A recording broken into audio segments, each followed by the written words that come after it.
আল্লাহর এক বান্দা একটা মূর্তি বানায়া ওই মূর্তিটাকে সামনে নিয়ে সনম সনম সনম বলে ডাকে।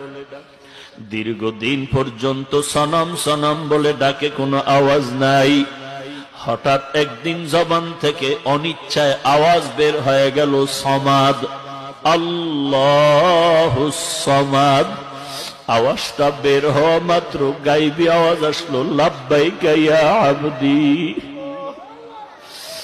বান্দা বলে, কে আওয়াজ দিলেন?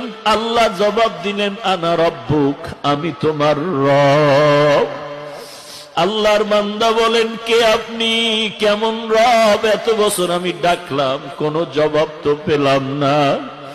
আল্লাহ বলেন, বান্দা, তুমি যাকে ডাকছো সে তো তোমাকে বানায় নাই, বানানেওয়ালা তো আমি মালিক।